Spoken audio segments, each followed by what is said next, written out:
I should have known something was off the moment I received that invitation. My daughter-in-law, Amanda, sent it through one of those generic Evite websites.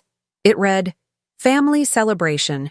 We'd be honored to have you join us for a special dinner. Formal attire, 7 p.m. sharp, no birthday, no anniversary, no clear reason, just a special dinner." Amanda wasn't the kind of person who invited me to things out of kindness. For years, her relationship with me had been polite on the surface but cold underneath. It was always a little eye roll here, a passive-aggressive comment there, nothing, ever direct enough to confront.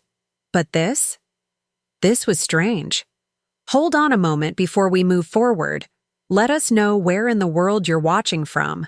And if you're loving these stories, don't forget to hit subscribe. Tomorrow's episode is going to be absolutely mind-blowing. I stared at the message for a long while before calling my son, Michael. "Hey, honey, I got this invite." "What's this dinner about?" I asked, trying to keep my tone light, as if I wasn't already feeling something twist inside my chest. Michael hesitated. "Oh, it's just Amanda's idea. You know, getting everyone together. You should come." His voice was tight, almost rushed. I could tell he didn't want to have this conversation. "Is there a reason I wasn't told until now?" I asked. "Mom, don't start. Just be there, all right?" Amanda worked really hard on this. That alone should have been my final warning. But against my better judgment, I agreed. I spent the whole day debating what to wear. Formal, but not flashy. Elegant, but not overdressed. I eventually settled on a navy blue dress that Michael had once said looked nice on me. I thought it was a safe choice. When I arrived, the first thing that hit me was how curated everything looked. The backyard was transformed with white tents, floral centerpieces, and round tables draped in expensive linens. Soft jazz played in the background. There was even a small stage set up, with a microphone. A stage. For a family dinner. That was the second warning. As I stepped closer, I noticed people were dressed far more extravagantly than a typical family gathering. And not everyone was family. Amanda's friends were there, people from Michael's work, and some neighbors I barely recognized. I waved at Michael when I saw him. He gave me a quick smile, tight, nervous. Amanda, however, walked over with a grin stretched too wide to be genuine. "Oh, you made it," she said, air-kissing my cheek like we were close. "Of course," I smiled, forcing warmth into my voice. "Wouldn't miss it." She motioned for me to follow. "Come, we saved. You a seat, right up front." I blinked. "Up front?" "Yeah, right by the stage. You'll have the best view," she chirped, then walked away before I could respond. I sat down, scanning the room. Something didn't feel right. The way people were whispering, stealing glances in my direction, pretending they weren't. I felt my stomach knot tighter. Still, I told myself I was imagining things. Maybe I was being paranoid. Maybe. The dinner started fairly normal. Salads were served, followed by a fancy chicken dish that Amanda bragged about having custom catered. Small talk floated around, but no one really engaged with me beyond the basic greetings. I noticed Amanda constantly whispering with a group of her friends. Every time her eyes met mine, she flashed a fake smile. Then, as dessert was being cleared, Amanda suddenly tapped a spoon against her wine glass. The sound echoed, pulling everyone's attention. "Everyone," she said, standing up with the microphone in her hand. "Thank you all for coming tonight. We're so grateful to have our family and friends gathered." Michael stood next to her, smiling, but it wasn't a relaxed smile. His hands were in his pockets, shoulders stiff. He wasn't enjoying this. I could see it, Amanda continued. "We wanted to take a moment to celebrate those who've helped shape our family." Her tone was light, but the smirk tugging at her mouth told another story.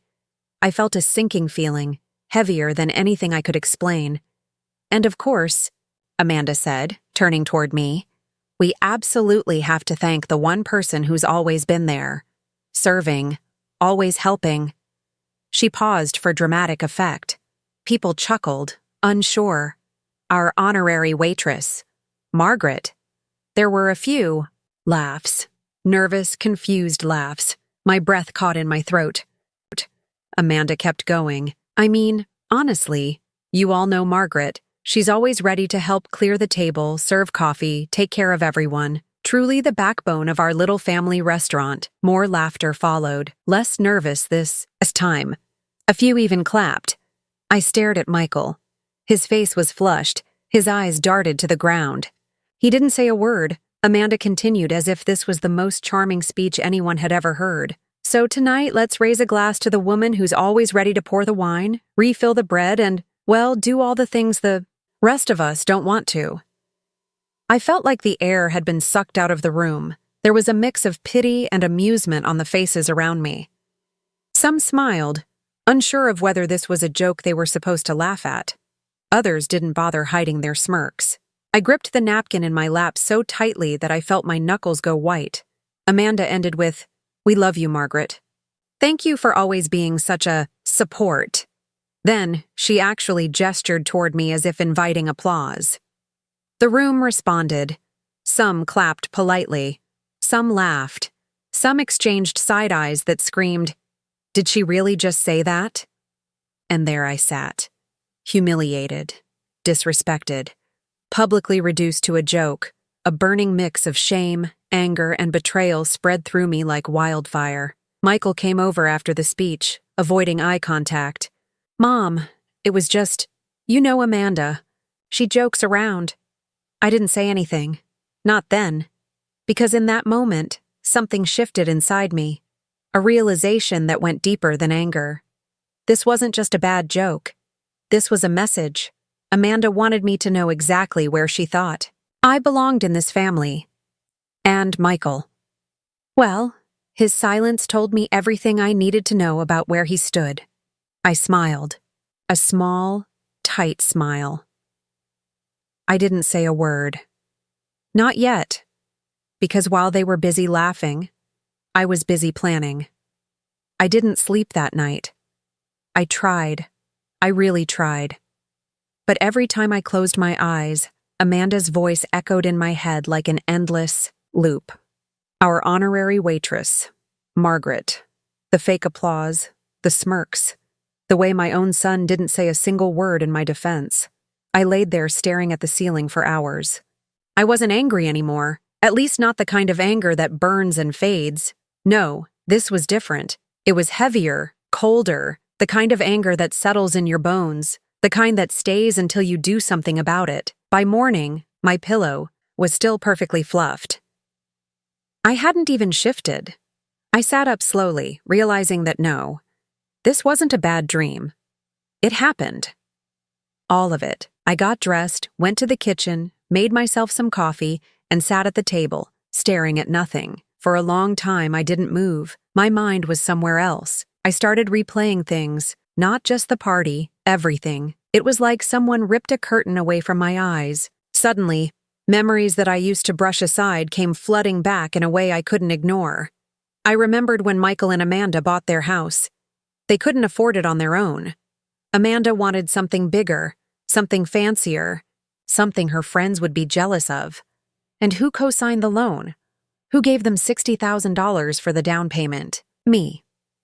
I remembered when Amanda lost her job and they forgot to mention it for 3 months while I was helping cover their utility bills because things were tight. I remembered when Michael had his surgery years ago. Who sat in that hospital?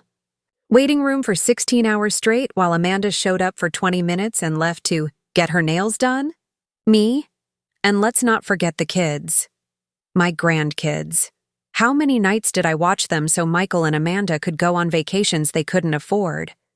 How many times did I miss doctor's appointments, dinners with friends, even my own birthday? Because they really needed me to help? I didn't complain. Not once. Because that's what family does, right? Or at least that's what I used to believe. But last night proved something. To them, I wasn't family.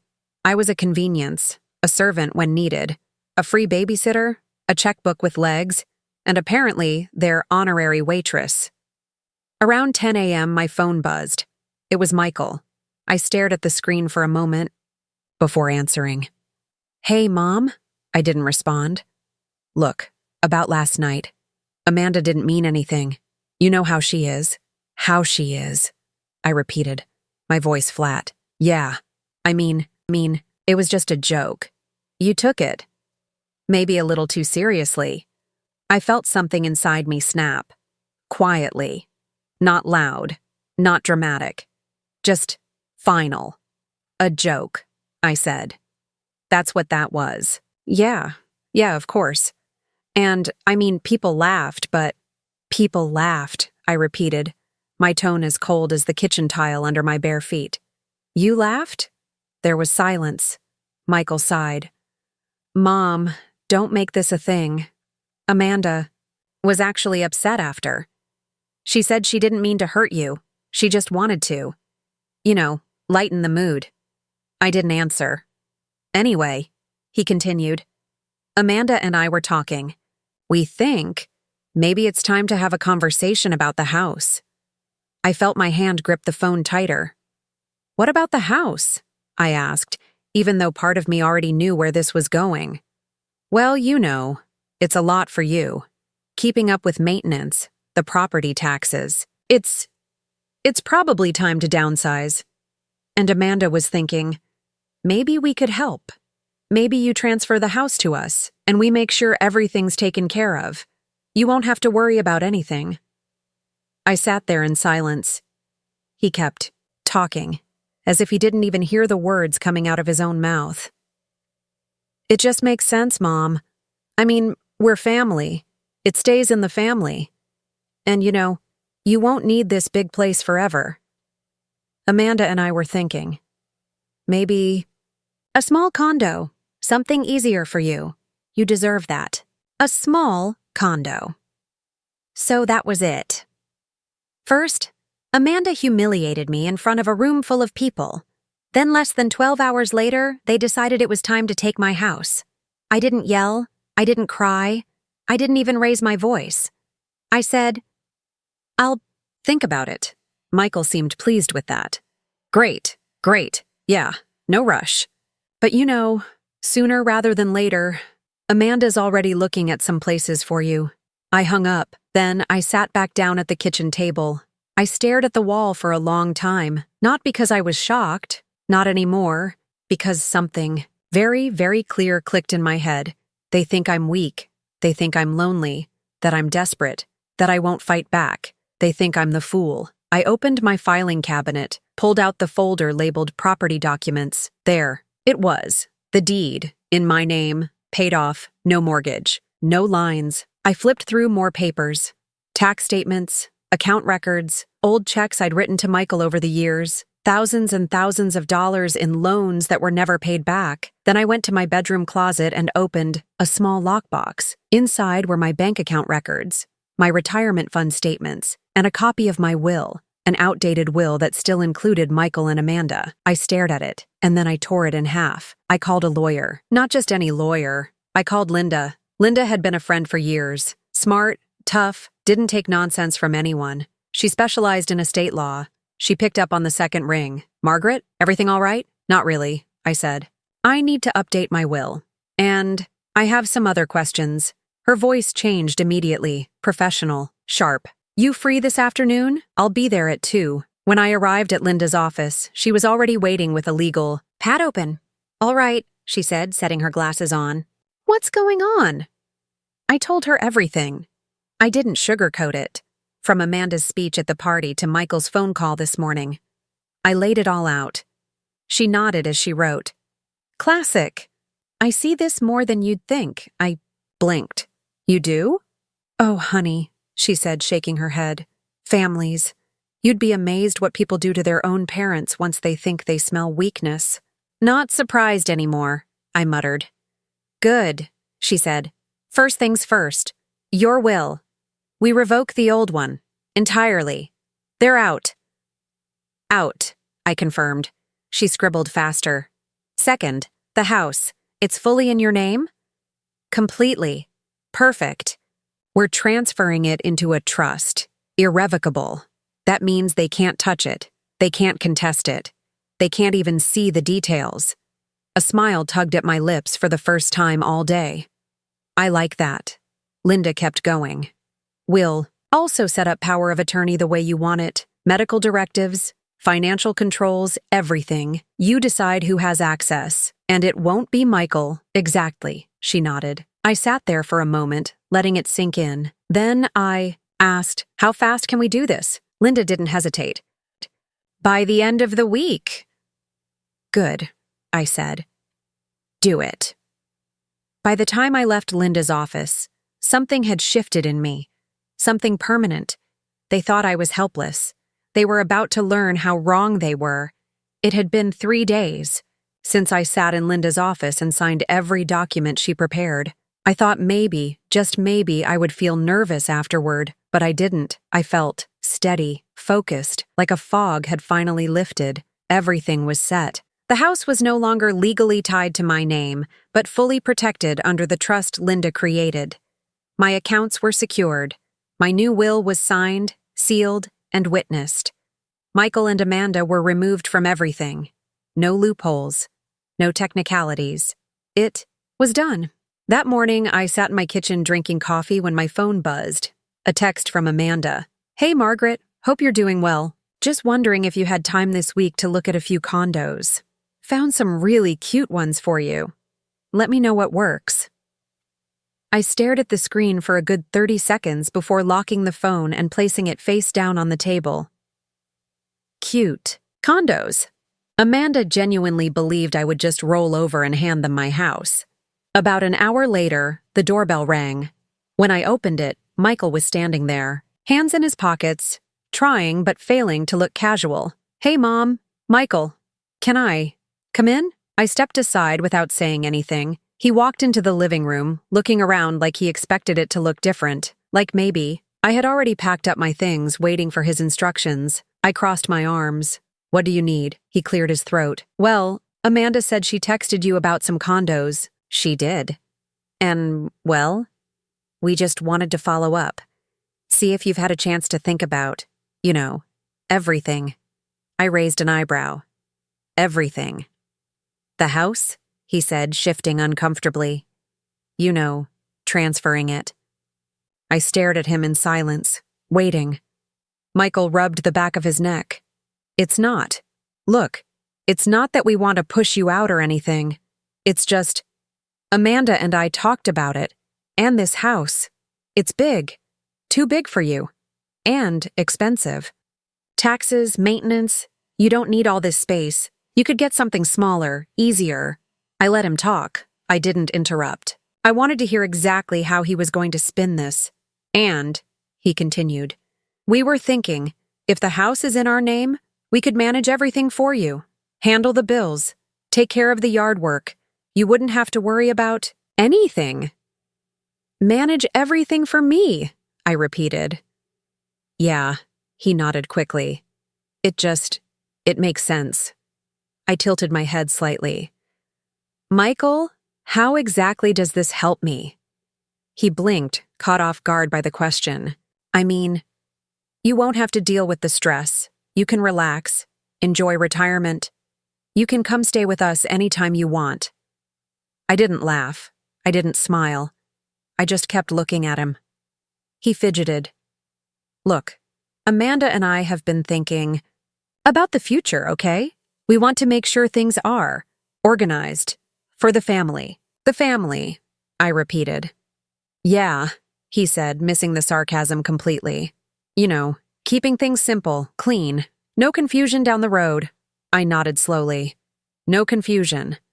Exactly. I took a deep breath. Michael, you remember who paid for this house? His face stiffened. Mom, we've been over that. You helped with the down payment, but... Helped? I interrupted. Helped. Michael, I handed you $60,000. Not a loan, not a gift with strings. Straight cash. Because you couldn't qualify without it. And who co-signed the loan when the bank said no? His mouth opened, but no sound came out. And who, I continued, paid off that loan 3 years later when Amanda lost her job and you were behind on the mortgage? Mom, that's not what? I asked. Not relevant? He closed his eyes for a second. Look, we're not trying to dredge up the past. You're not trying to dredge up the past, I repeated, flat. Of course not. Because the past reminds you that you wouldn't even have this house if it wasn't for me. Michael shifted again. It's not about that. We're trying to be practical. Practical. Yes. Let me be perfectly clear, I said, voice calm, steady. This house is mine.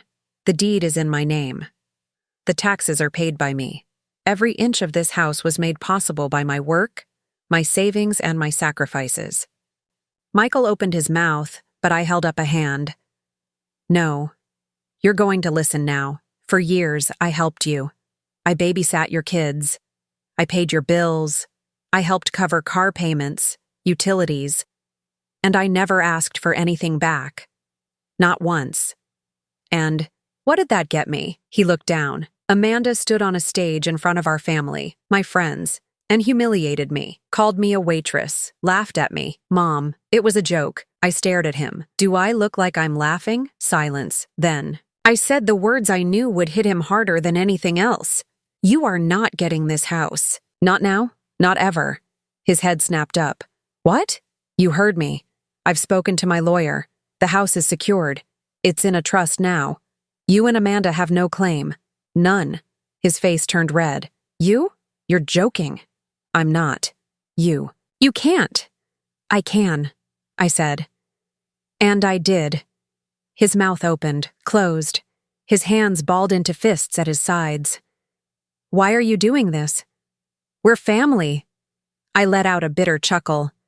Family. Funny how that word only comes out when you want something. Mom, you don't mean this. Oh, I absolutely do. His breathing got heavier. So what? You're just cutting us out? Throwing us away? No, I said. You did that. The second you stood there silent while your wife humiliated me, he stared at me. For a long moment, he didn't speak. Then he turned, stormed, toward the door, yanked it open, and before slamming it behind him, he muttered, You'll regret this. An hour later, another text from Amanda. Michael told me everything. I can't believe how selfish you're being. After everything we've done for you, you're unbelievable. I didn't respond. Then another, just remember, you're not the only one. Who knows how to play games? I still didn't respond, because it didn't matter. The game was already over. It had been less than 24 hours since Michael stormed out of my house. I expected some silence, some time for them to cool off. But I should have known better. Amanda didn't believe in silence. She believed in control. The first sign of what was coming wasn't a phone call. It wasn't even a text. It was a knock at my door. I opened it, and there she was. Amanda. Arms crossed, lips pressed into a tight line, standing on my front porch like she owned the place. Margaret, she said. Not hi, not how are you, not even can we talk, just Margaret. Cold, clipped. I didn't move. Amanda, we need to talk. I didn't open the door wider. About? You know about what? Then no, I said, starting to close the door. Her hand shot out, holding it open. Don't do this. You think you're being clever? You think you can just shut us out? After everything? I stared at her hand on my doorframe until she pulled it back. Then I stepped outside, closing the door behind me. I wasn't about to let her into my house. You want to talk? I said, folding my arms. Fine. Talk. Amanda took a deep breath, like she was preparing for battle. Michael told me what you said, about the house, about the trust, about cutting us out. Correct, I nodded. That's exactly what I said. She blinked, probably, expecting me to deny it or soften the blow. I didn't. Do you have any idea, she said, voice rising, how selfish this is? I laughed, but there was no humor in it. Selfish. Yes, she snapped. We are your family. Are you? I asked, raising an eyebrow. Because, funny, I don't remember family standing on a stage and mocking me in front of 50 people. Her jaw clenched. It was a joke. No, I said. It was a message. You wanted to humiliate me. You wanted to show everyone where I stood in this family. Well, message received. Amanda shifted, folding her arms tighter. We were Trying to help you. I tilted my head. Help me. Downsize, she snapped. This house is too much. You don't need all this space. You're getting older. You shouldn't have to worry about maintenance, repairs, taxes. I cut her off. Funny, I never heard you say any of that when you needed me to babysit for free, or when you needed money for your kitchen remodel, or when Michael's car needed new brakes. Then this house was convenient enough. That's not the point, Amanda snapped.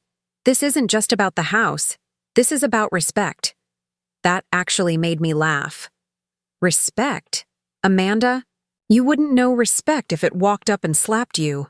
Her face flushed deep red. You think this is over? She hissed. You think you've won? I didn't flinch. It's already over. The house is protected. The trust is locked. The will is signed. You can scream, you can cry, you can throw all the tantrums you want. It won't change anything. For a moment, Amanda stood there, speechless. Then her expression shifted. Colder. More calculating. Fine, she said, smoothing her hair back. Then don't expect us to help you anymore. I laughed again. Help me? Amanda, when exactly have you ever helped me? Her lips pressed into a tight line. You'll see, she said finally. You'll regret this. I stepped closer, keeping my voice even. No, Amanda. For the first time in years, I won't. And with that, I turned around and walked back inside, closing the door before she could say another word.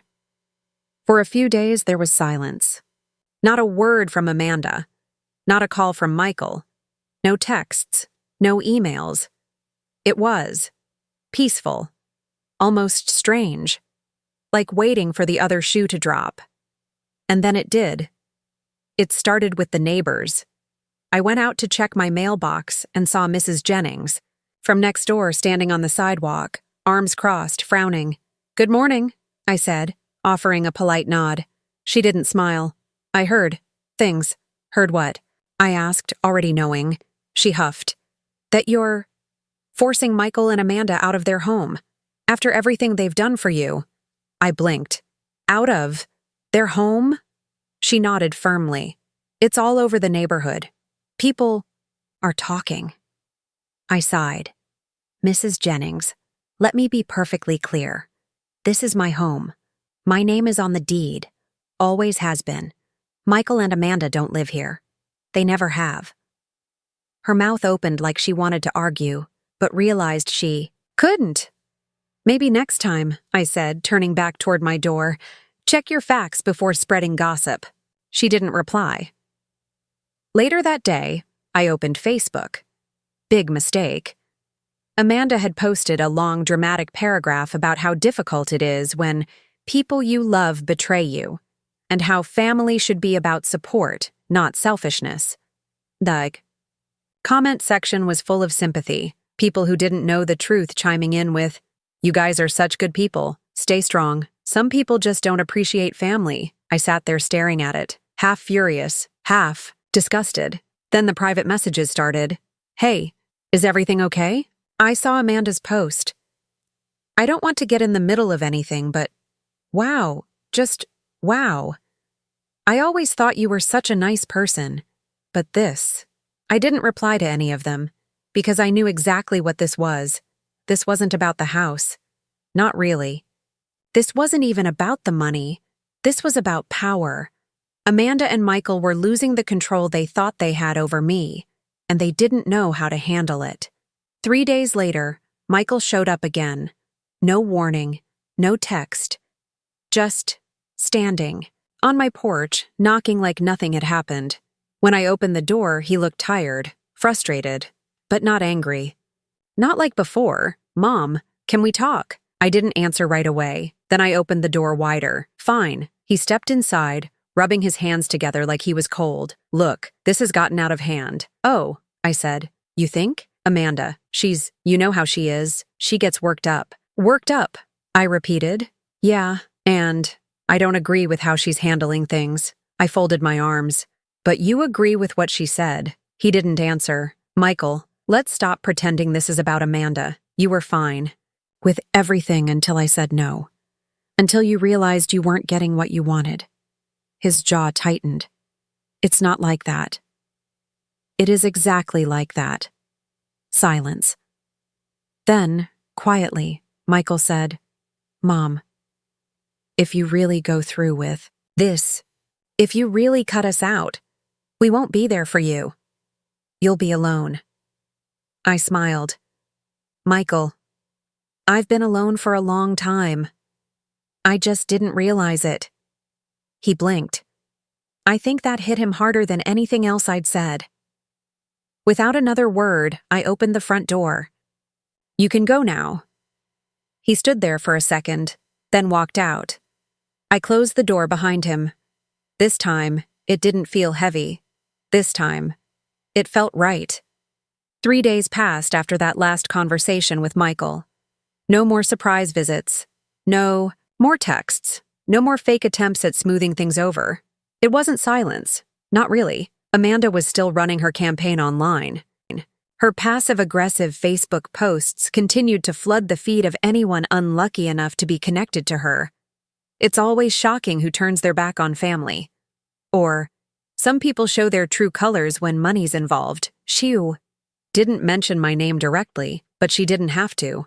Everybody knew exactly who she was talking about. Then came the phone calls, not from Michael, not from Amanda, from distant relatives I hadn't spoken to in years. Margaret, I just heard. What's going on? Look, I don't want to choose sides, but are you really doing this to your own son? Family is supposed to stick together. I didn't argue with anyone. I didn't explain myself. I didn't owe them that. Most of these people hadn't reached out in years, but now that Amanda had fed them a convenient story, suddenly they cared. And yet through it all, I felt steady, solid. I had spent years being the person everyone leaned on. Now, the idea that I could finally stand up for myself and say, no more, was more powerful than anything else. That morning, I was sitting in the living room when the doorbell rang again. I checked through the window. It wasn't Amanda. It wasn't Michael. It was someone worse. Amanda's parents, Cynthia and Robert. Of course. I opened the door, and before either of them could say a word, I crossed my arms. What do you want? Cynthia forced a smile that didn't touch her eyes. Margaret, we just came to have a conversation. Robert stood behind her, arms folded, wearing the same smug expression he always had. The same one he wore at every family gathering, the same one that told me, years ago, that he never thought I was good enough for his daughter. I didn't invite them inside. Say what you need to say. Cynthia glanced at Robert, then back at me. This situation between you and Amanda and Michael, it's really upsetting everyone. I stared. Is it? Robert jumped in. You've put them in a really difficult position. I didn't flinch. Oh, I'm sorry. You mean by refusing to hand over my house? Cynthia raised a hand, pretending to be reasonable. Let's not be dramatic. I'm not being dramatic, I said flatly. I'm being accurate. Look, Robert continued, you're getting older. You don't need a house this big. Amanda and Michael are thinking about their future, their kids' future. I tilted my head. Let me guess. You think the fair thing would be for me to just hand it over? Robert didn't even blink. It would make sense. Cynthia nodded. They'd take care of it. You'd still be welcome any time. I laughed. Welcome. In my own home. You wouldn't be on the title anymore. Robert corrected, like he was explaining math to a child. But yes, you'd still be part of the family. I stepped forward, lowering my voice. Let me make something perfectly clear. I don't need permission to be in my own home, and I certainly don't need advice from the two of you on how to manage my life or my property. Cynthia scoffed. This is really sad, Margaret. You've made yourself the villain here. I smiled coldly. Funny. Amanda made me the waitress. Seems fitting. Robert stiffened. You're making a mistake. No, I said, stepping back toward the door. The mistake was thinking any of you cared about me beyond what I could give. And then I shut the door. By the afternoon, I could already see the next wave coming. Another Facebook post, another flood of texts. This time it was bolder. Amanda posted a picture of the front of my house, with the caption, "It's sad." When greed tears families apart, we only ever wanted to help. The comments were worse this time. Disgusting behavior. How can anyone do that to their own kids? Karma will handle this. It didn't matter that none of these people knew the truth. They didn't care about the truth. They only cared about the version of the story that Amanda fed them. Then came the worst part. That evening, I got a letter. It wasn't from Amanda. It wasn't from Michael. It was from a lawyer. A formal demand letter. It accused me of unfairly withholding assets that rightfully belonged to the family and creating undue hardship on your son and his family. They were threatening to sue me over my own house. I read it twice, 3 times. Then I set it on the table, picked up the phone, and called Linda. She picked up immediately. "Margaret, I figured I'd hear from you. They sent me a letter. Let me guess," she said. "Claiming some imaginary right to your property?" "Exactly." She sighed. "I've seen this before. Empty threats. They don't have a legal leg to stand on. The trust is airtight. The deed is clean. Your will is locked.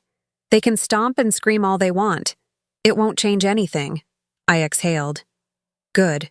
But," Linda continued, "if they file, I can shut it down. Fast. But it might get messy. They'll make noise. They'll try to embarrass you. Public pressure, social media nonsense, maybe even try to turn friends and neighbors against you." I nodded, even though she couldn't see me. "They already have. Then we'll handle it," Linda said. "The law is on your side." The next day, I did something I hadn't done in years. Took a walk downtown. I got my nails done. I bought groceries without rushing home to babysit grandkids. I went to the little cafe on the corner and sat there for over an hour, sipping coffee, reading, watching the world go by. And for the first time in years, I realized something. I wasn't afraid of them. Not Amanda. Not Michael. Not their threats, their gossip, their public tantrums. Because they couldn't take anything from me anymore. They already had the only thing I gave them freely for years. My time, my love, my support. And now, they didn't even have that. It had been a week since I received the lawyer's letter. Linda was right. It was an empty threat. But that didn't stop Amanda and Michael from continuing their campaign. If anything, it made them louder. Amanda posted every day, long paragraphs filled with passive-aggressive nonsense about how hard it is to be betrayed by someone you love and how devastating it is when greed wins over family. I didn't respond, not publicly, not privately. I didn't pick up their calls. I didn't answer texts. I didn't even open the door when they tried to show up again, because it was done. The house was secured. The will was updated. The trust was bulletproof. And for the first time in decades, I was finally living for myself. It was early Wednesday morning when my phone rang. I expected to see Amanda's name or Michael's again, but it wasn't them. It was Linda. I answered. "Morning."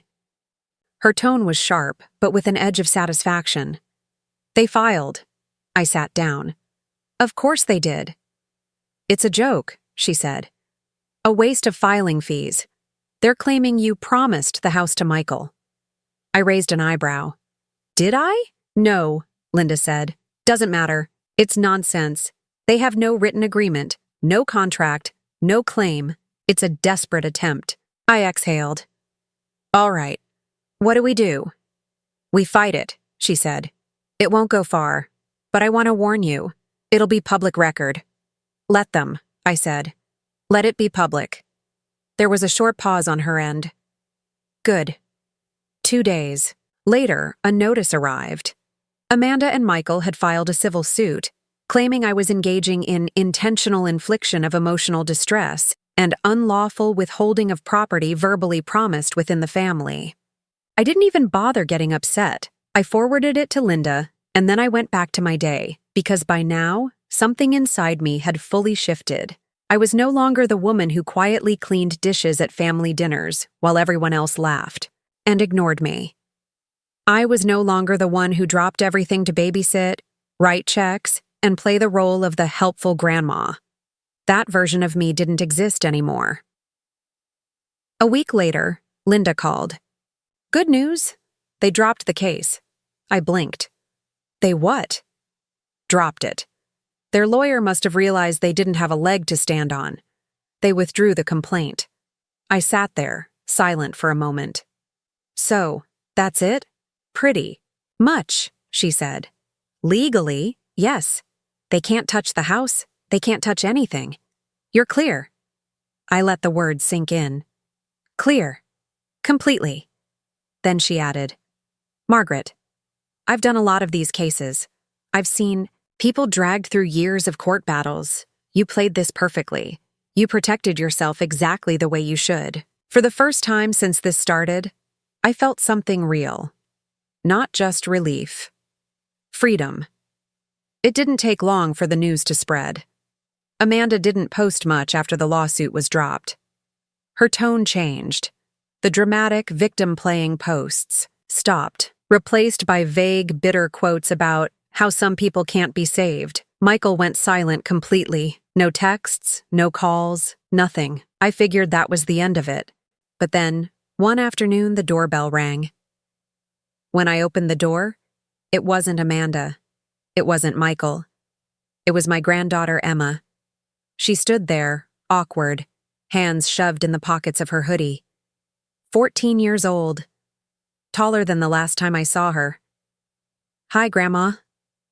I stared for a moment. Emma, what are you doing here?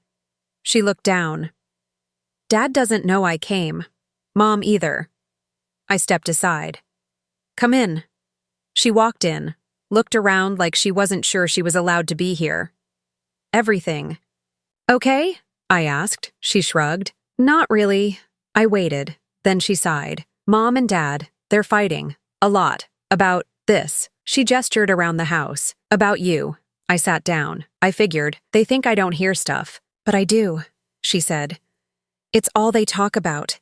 How you ruined everything. How you turned on them. But I don't get it. I stayed quiet. Emma looked up. You were always the one who took care of me. You watched me after school. You made me dinner when Mom was too busy. You came to my dance recitals when they didn't. Her voice cracked a little. And now, they just talk about you like you're nothing. I felt something tighten in my chest. I don't get it, she said quietly. You didn't do anything wrong. I stood up, walked over, and sat next to her. Emma, sometimes people show you who they really are when they don't get what they want. She nodded, eyes watery. Then I added, and sometimes, you have to stop letting people take pieces of you just because they call themselves family. She wiped her eyes. I don't want to pick sides. You don't have to, I said gently. This isn't your fight. You're a kid. You get to be a kid, she sniffled. Can I still come see you? Like, sometimes? I smiled. Anytime you want. Emma stayed for a few hours. We made cookies, watched TV, talked about school, about her friends, about how she hated algebra. When it was time for her to go, I offered to drive her home, but she shook her head. If they see you, it'll make it worse. I nodded. Okay. As she walked down the sidewalk, she turned back. I'm glad you didn't let them take your house. I felt my throat tighten. Me too. That night, sitting in the quiet, I thought about everything. The years I spent trying to be the perfect mother, the perfect grandmother, always there, always helpful, always quiet. And what did it get me? A daughter-in-law who mocked me on a stage in front of my own family, a son who stood there and let her do it, a demand for my home, a lawsuit, and in the end, nothing, because they lost. I won't pretend it didn't hurt. It did. It still does. But there's something bigger than the hurt now. Peace, a different kind of peace. The kind that comes when you finally understand that it's not your job to keep broken people happy. It's not your job to set yourself on fire to keep others warm. The next morning, I got up early. I called a realtor. Hi, I said. I'm thinking about selling. Selling? He asked. Your house? No, I said, smiling to myself. The beach house. I haven't been there in years. I think it's time. Oh, he said. Planning to downsize? I looked around my home, the house they thought they were going to take. No, I said. I'm planning to upgrade.